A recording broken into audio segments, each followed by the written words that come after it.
And, you know, Cam has always been a guy known to bring the energy, known to bring, you know, life into the team. And, you know, when you got guys looking at Cam and he's not looking, you know, up to par, Cam's looking, you know, kind of like lost and out of it, you know, then they start to get worried in terms of what's going on as well. So, you know, I think starting with Cam, you know, and his energy not being there, that's taking an effect on this team. And then you look around and you just don't see any offensive weapons. I mean, we try to put it on Cam. We expect Cam to play hero and play Superman, but you look around and the talent around him is just not there as well. So, you know, I've been looking for the guys that can possibly step up, N'Keal Harry, Demir Bird, who's going to step up and help Cam out. The running game is not sustainable right now. They can't finish drives.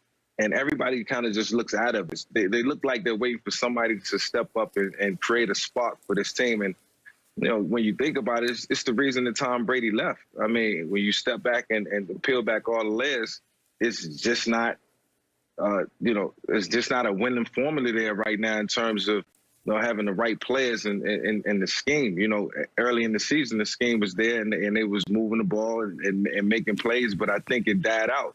And what defensive coordinators do, they go at the things that you do well and the things that you do best, and they've taken that away. And now, you know, going into, you know, the second half of the season, you got to revamp the offense and you got to make it look different, and you got to find, you know, out what really works, because, you know, everything else has been stymied. So, you know, it all starts with Cam energy. Everybody feeds off that. And then guys got to step up and make plays for this New England Patriots team, where it's going to be a tough, you know, rest of the season for this team. I agree with just about everything that you said, that Cam has not looked the same since he got that cut. He suffered from COVID. 0 touchdown passes, 5 interceptions in the last 2 games. Tom Brady's not walking through that door. But if I tell you, Mike, if I said, okay, Team A had only 6 third-down attempts. Team A also lost the time of possession battle by over 17 minutes, and they turned the ball over 3 times. You were like, they got blown out. And that's exactly what happened. Yeah. The only reason that it wasn't worse is that Jimmy G was turning it right back over to them. 2 interceptions, yep. So had Jimmy G not turned it over, you're probably talking about a 50-to-something ball game, Skip. Mm-hmm. And as you say, everybody's looking around for somebody to make a play. They don't have anybody. They have to scheme. They got to pick, they got to rub, they got to hide, they got to throw over here, and then you got to run down the field, and then he go throw it over there. They don't have anybody that can say, okay, son, just go get open. They don't have anybody like that. They haven't had someone like that in a very long time. All they do by New England looking like they're looking currently, Tom Brady, if you could imagine, Tom Brady is bigger than Mount Everest. Because they say, hold on, Tom, you was going to Super Bowl with that? You won 12 games with that? Skip just told me they're going to be lucky to win 5 or 6 games. And Tom Brady with that same... Total. Yeah.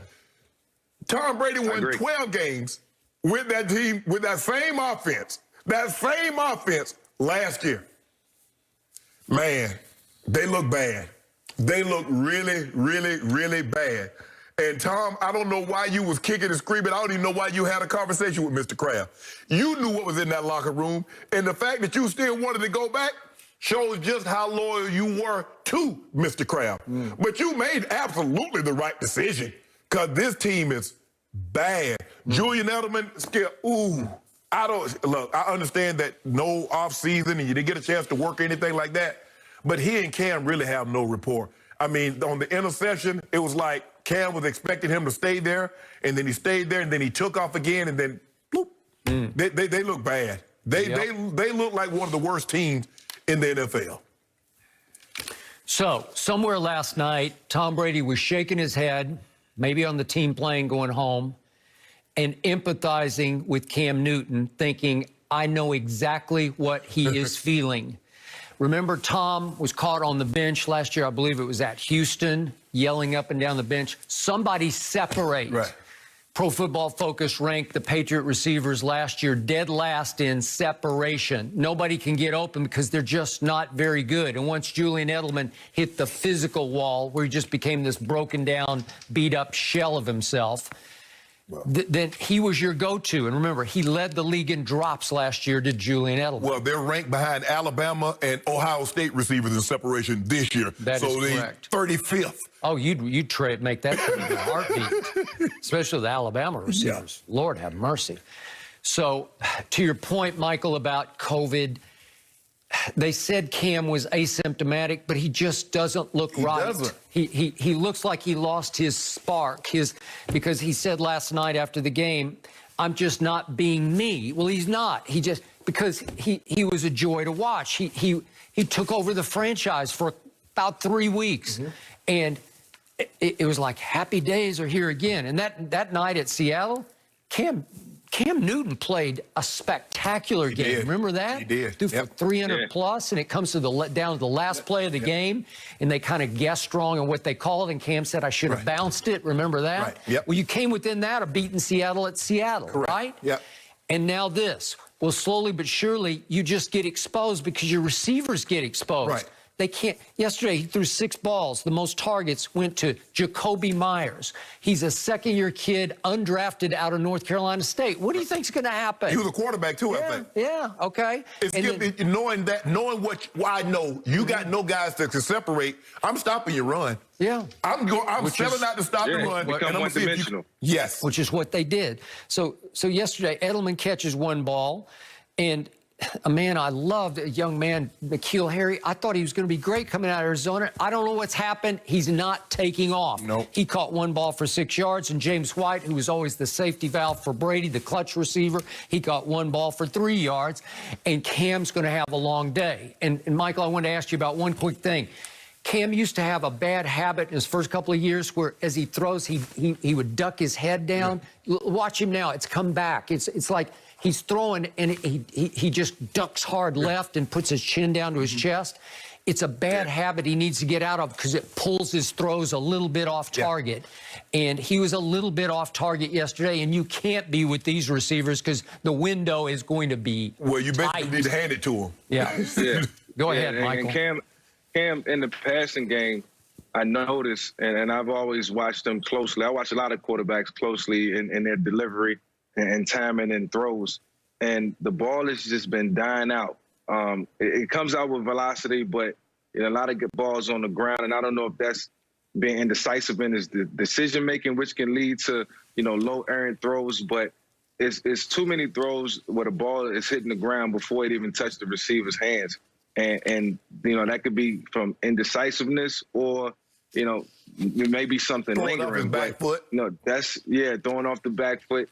It's a part of the problem. And, when you come out in the beginning of the season, week 1, week 2, week 3, when teams don't have a beat or can't get a jump on what you're doing, it's easy to jump out on them and it's easy to look good and impress. But as teams start to game plan and watch you and look at your tendencies and what you do, it becomes tougher and tougher. And I think that's why Cam is conveying that, he's not being himself.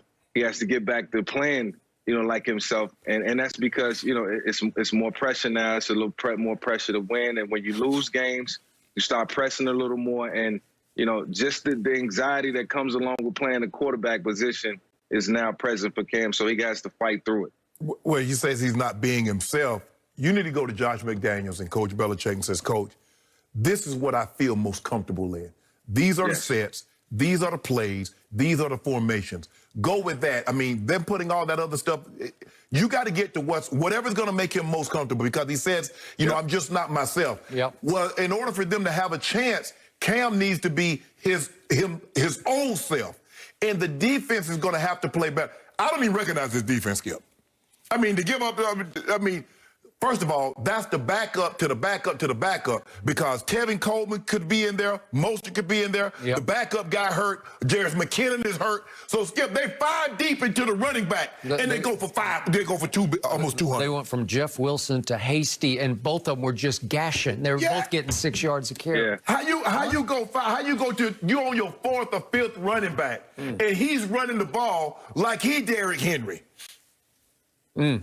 So there was a report last night that Belichick at the trade deadline will go get a top wide receiver. Well, last year he spent a 2nd-round pick to get Mohamed Sanu, who comes to New England and looks like he can't run. Who? Come on. Who are you going to get? Who that? Oh, you going to make a trade for Michael Thomas? I mean, you keep hearing that name being floated out there, Skip. But I don't know who they can get that can change this around at this juncture. Yeah. Basically, you got to strip this down. Shannon hit it on the head. I think Shannon hit it on the head. It's more so about scheme now and not personnel. It's how can you outsmart and play chess and win the chess match against the defense now. It's no longer about, the personnel. It's about just putting guys in the right position to succeed. And it's easier said than done, but something has to happen in terms of how they, go at the defense. Yeah, and remember, the greater Brady plays in Tampa, the greater the pressure on Cam to fill those cleats in New England. That's hard, man.